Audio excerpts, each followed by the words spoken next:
आज हम लोग क्लास 9th एक्सरसाइज देखेंगे ना, what is democracy and why democracy. इसकी एक्सरसाइज कंप्लीट करेंगे। तो पहला question, here is some information about 4 countries.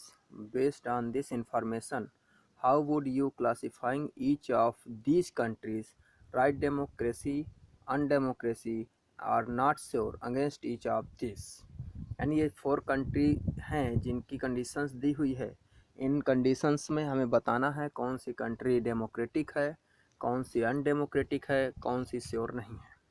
पहला, people who do not accept the country official reasons do not have a right to vote. यानी ऐसे peoples जो country के official regions को एक्सेप्ट नहीं करते हैं, उन्हें वोट देने का पावर्स नहीं होना चाहिए।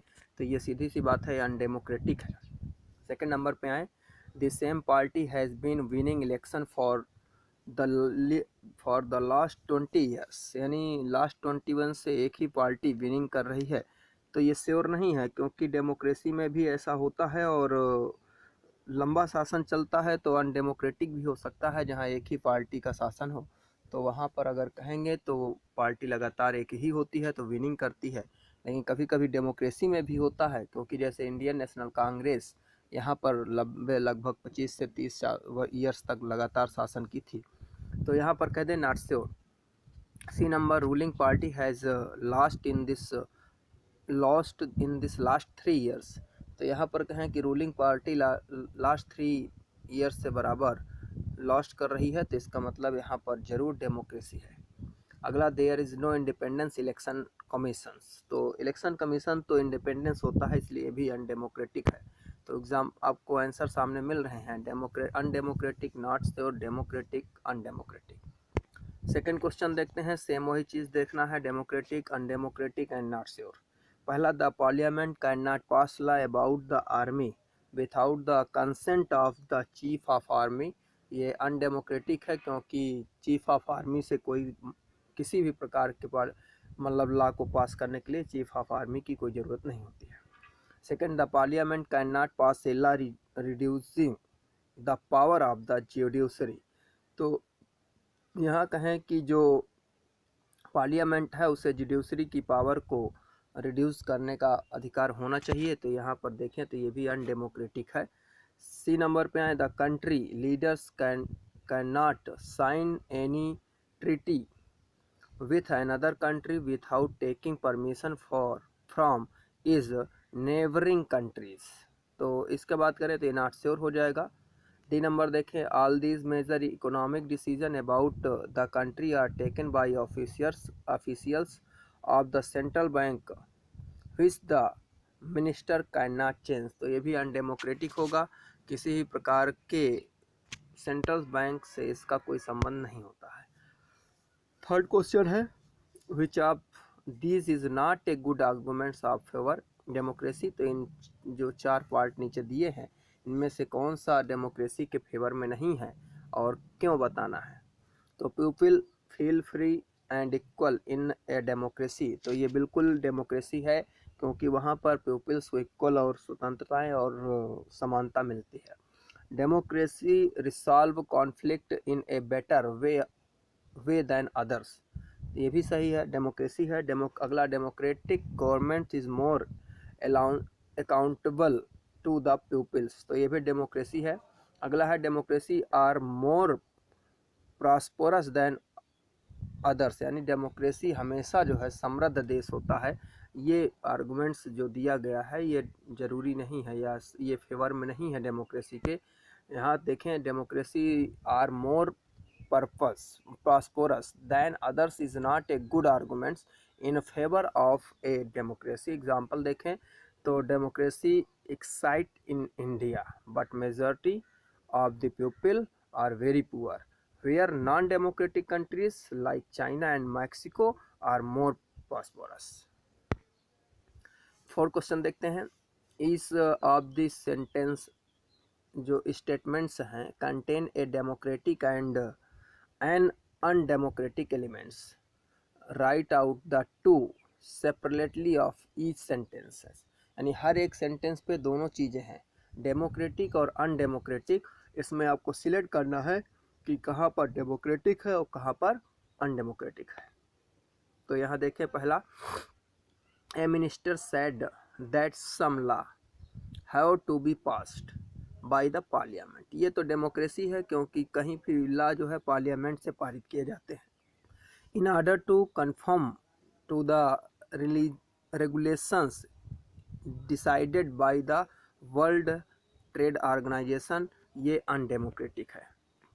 सेकंड देखें, the election commission order repolling. अगर रिपोलिंग होती है तो पक्का डेमोक्रेसी है क्योंकि कहीं ना कहीं पर रिंगिंग हुई होगी, लार्ज स्केल पर ऐसा हो रहा है तो डेमोक्रेसी है। लेकिन आगे दिया है is a constituency where large scale rigging was reports. अगर ऐसी सूचना मिलती है तो यह अनडेमोक्रेटिक के लक्षण है। अगला है women representations in the parliament has बैरली reached 10%, यानी लगभग 10% महिलाओं का योगदान है। वैसे आपके चुनाव में अगर देखें तो लगभग 18% हो चुका है। तो ये क्या है, डेमोक्रेटिक है। These lead women organization the demand 1/3 seats. अगर वहाँ की वुमेन ऑर्गेनाइजेशन 1/3 सीट मांगने की डिमांड कर रही है तो अनडेमोक्रेटिक है क्योंकि वहाँ पर महिलाओं को पावर्स प्राप्त नहीं है। तो इस प्रकार से इसका आंसर यहाँ पर दिया गया है। इसी तरह अलग अलग दोनों को लिखेंगे। नेक्स्ट क्वेश्चन देखते हैं 5 number, which of this is not a valid reasons for arguing that there is a less possibility of famine in a democratic country।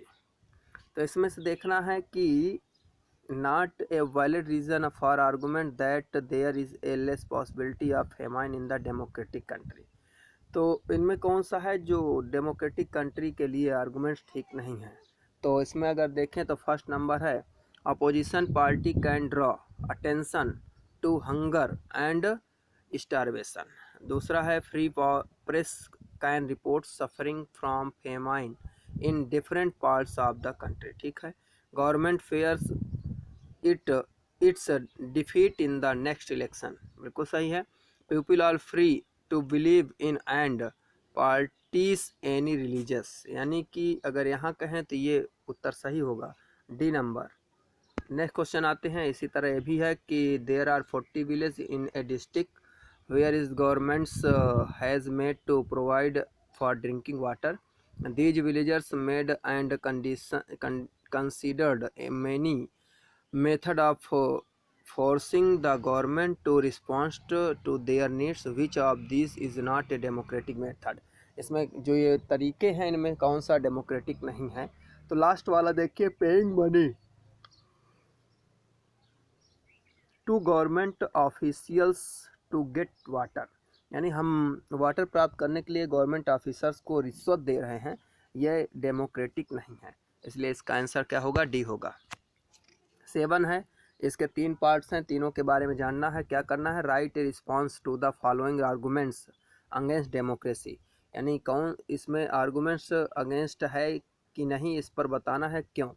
तो army is the most discipline and corruption free organization in the country, therefore army should rule the country, यानी हमारी जो army है वो एक discipline और corruption free है, तो क्यों ना हम अपना शासन उनको दे दें।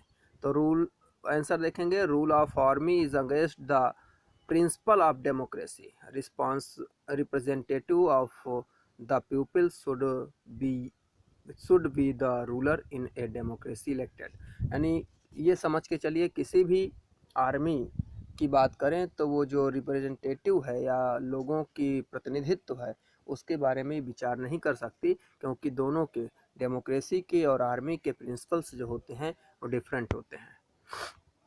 अगला है, rule of the majority means the rule of इन मतलब ignorant peoples, what we need is the rule of the wish even if are in small number। तो इसमें देखेंगे, rule of the wish same better but not democracy, rule of the majority of is the basic principle of the democracy, यानी कि जो majority होती है वो इसका बेसिक प्रिंसिपल में अगर कहें तो मेजॉरिटी जो होती है वो महत्वपूर्ण होती है। इसके बाद देखें सी नंबर है, if we want religious leaders to guide us in spiritual matters, we not why not invite them to guides us in politics as well. The country should be ruled by religious leader. तो यहाँ देखेंगे country should not be ruled by religious leader. The democratic states should be a secular state. इसलिए इसमें देखेंगे religions and political should be independent for each others, यानी ये दोनों अलग अलग होते हैं और इन दोनों की एक साथ तुलना नहीं की जा सकती। इसलिए रिलीजियस जो लीडर्स होते हैं, जो आध्यात्मिक लोग होते हैं, उनके हाथों में हम अपनी रूलिंग व्यवस्था नहीं दे सकते हैं। 8 नंबर है, a following statements is keeping with democracy as a value why, यानी ऐसा क्यों। हमें चेक करना है कि जो ये स्टेटमेंट्स हैं ये डेमोक्रेसी वैल्यू क्या है, अगर क्यों है ये इसके बारे में भी बता। तो फर्स्ट नंबर हम लोग देखेंगे, father is daughter, I don't want to hear you opinion about you marriage in our family, children's marry where the parents tell them to। तो ये अगर कहें तो it is not in accordance with democratic principle, democratic value demand the father should not impose his will on the children, daughter has right to be consulates, यानी कि जो daughter है वो मतलब जो फादर्स है वो डॉटर पर मैरिज के लिए प्रेशर नहीं बना सकता है, उससे कंसुलेट कर सकता है, ये डेमोक्रेटिक कहती है।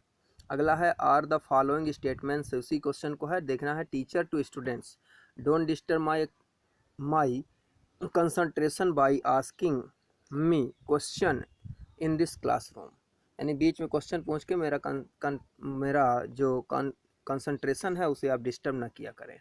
तो ये भी this statement is against the democratic value, it is the right to the students to clear the doubts from the teachers, and teachers का ये कर्तव्य है कि वो स्टूडेंट्स के डाउट्स को कंप्लीट करे या पूरा करे, इसलिए ये भी क्या है, अनडेमोक्रेटिक है। अगला है, employ to the officers, our working hour must be reduce according to the law, तो ये स्टेटमेंट्स डेमोक्रेटिक है। This statements is based on democratic value, working hour should be according to the law in a democratic country, rule of law is a basic principle of democracy, यानी democracy का ये basic principle है कि जो labours हैं उनके working hours को तय किया जाए या निर्धारित किया जाए। क्वेश्चन नंबर 9 है, consider the following fact about a country and decide if you would call it a democracy, give reason to supports your decisions.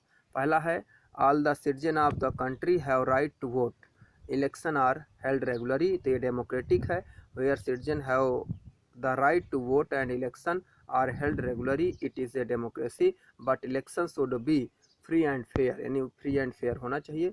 Second है, the country took loan from international agency, one of the conditions for giving loan was that a government would reduce its expenses on education and health, ये undemocratic है। In a democratic no other country or agency can decide to government to reduce its expenses on any activities which are the necessary of the welfare from the people. It is the basic duty of the democratic government to provide education and health to all the citizen, यानी ये basic principle है कि लोगों को ये प्राप्त होना चाहिए, ऐसा नहीं होना चाहिए कि लोगों के हेल्थ और सिटीजन्स का ध्यान ना दिया जाए। अगला है, people speak more than 7 language but education is available only 1 language, is language spoken by 52% people of the country. Answer होगा, इट इज़ नॉट डेमोक्रेटिक, क्योंकि in a democratic education should be importance in a language understood by the student, यानी बच्चे को उस भाषा में language शिक्षा देने का अधिकार होना चाहिए, उस लैंग्वेज में जो उससे समझ आती हो, तो इसलिए ये अनडेमोक्रेटिक है।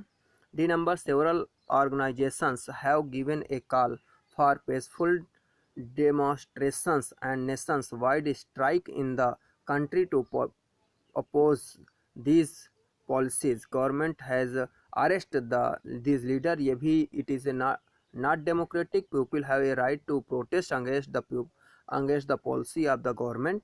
यानी कि लोगों को गवर्नमेंट पॉलिसीज़ के आगे प्रोटेस्ट करने का अधिकार है. Peaceful demonstrations and nations wide strike are democratic method to protest. ये एक प्रकार से कहें तो डेमोक्रेटिक मेथड्स है, प्रिंसिपल्स हैं कि लोग अपन वाइड्स कर मतलब लोग जो है प्रोटेस्ट कर सकें या स्ट्राइक कर सकें. लास्ट है the government owns the radio and television in the country. All the newspaper have to gets permissions from the governments to publish any new about governments policies and protest. तो answer होगा it is undemocratic है, ये भी democratic नहीं है. क्यों? For democratic is the essential that radio and television should be autonomous. यानी चाहे रेडियो हो, टेलीविज़न हो या न्यूज़ पेपर हो, ये ऑटोनोमस हैं, इन पर किसी प्रकार का कोई प्रतिबंध नहीं होना चाहिए.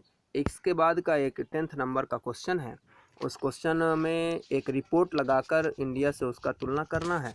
काफ़ी बड़ा होने के कारण उसको यहाँ पर शामिल नहीं किया गया है, इसलिए ये एक्सरसाइज आपकी कंप्लीट हो गई.